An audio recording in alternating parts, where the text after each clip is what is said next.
Documentalistes des ministères et institutions de la République renforcent leurs capacités. Contraints par des difficultés de collecte, de conservation et de gestion des documents publics, les archivistes veulent améliorer leur méthode d'organisation. Objectif, faciliter l'accès du public à l'information et aux documents publics. Les archives nationales sont dans une situation délicate, mais nous travaillons à améliorer cette situation. Nous espérons que cette année 2021 va voir l'adoption de la loi sur les archives qui va permettre de donner un nouvel élan au secteur et renforcer et dynamiser nos activités. Selon la Déclaration universelle sur les archives signée par l'UNESCO, l'accès le plus large aux archives publiques atteste de la transparence administrative et permet à chaque citoyen de demander des comptes.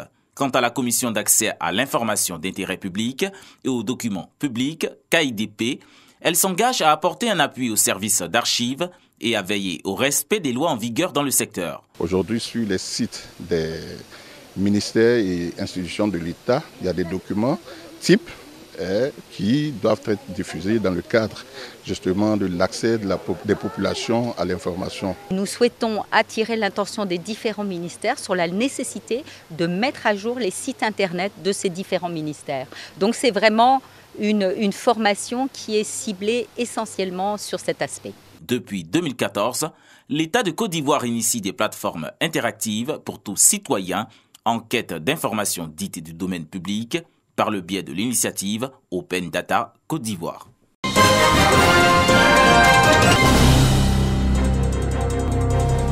Plus de difficultés désormais dans le processus de passation et d'exécution des marchés publics et des partenariats publics-privés.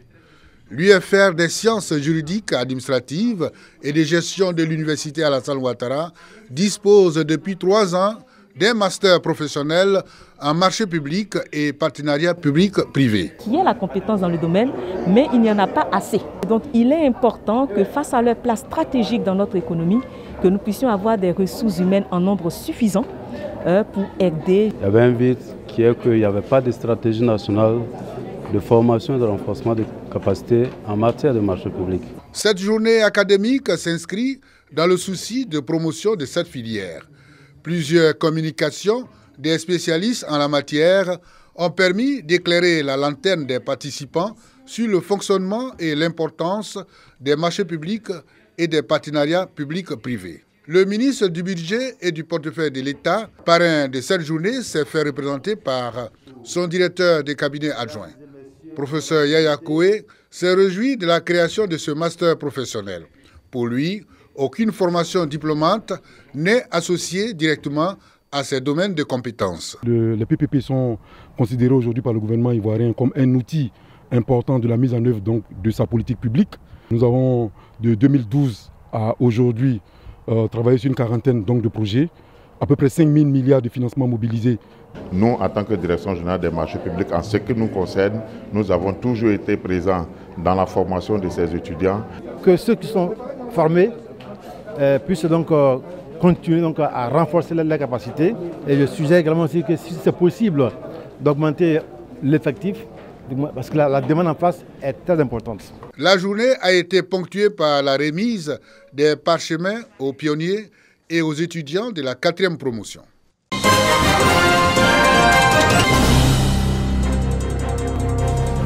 La politique sociale inclusive du président de la République, Alassane Ouattara, est saluée par les personnes vivant avec un handicap.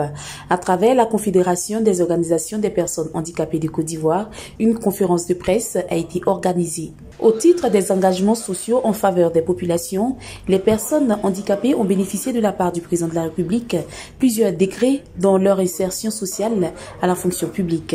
Le président de la République prend sur lui de faire des recrutements chaque année.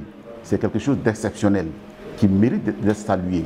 Et parce que depuis 2015 qu'il a commencé le recrutement dérogatoire, nous sommes aujourd'hui à 858 personnes en situation de handicap qui viennent d'être recrutées. Donc auparavant, on pouvait attendre 2 ans, 3 ans, voire même 4 ans.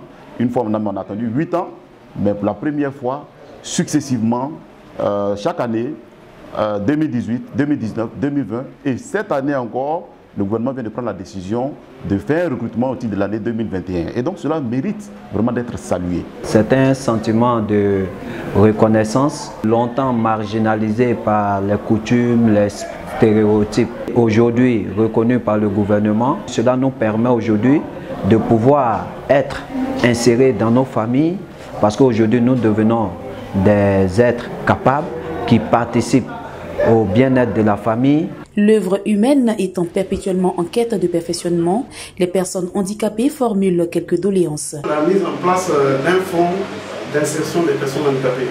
Parce que beaucoup de nos frères et sœurs ne sont pas des diplômés. Et donc, pour leur permettre d'accéder aussi à l'auto-emploi, il est bon de mettre en place un programme de formation et la création d'un fonds d'insertion. La Confédération des organisations des personnes handicapées de Côte d'Ivoire marque sa reconnaissance au ministre en charge des questions sociales et de la fonction publique.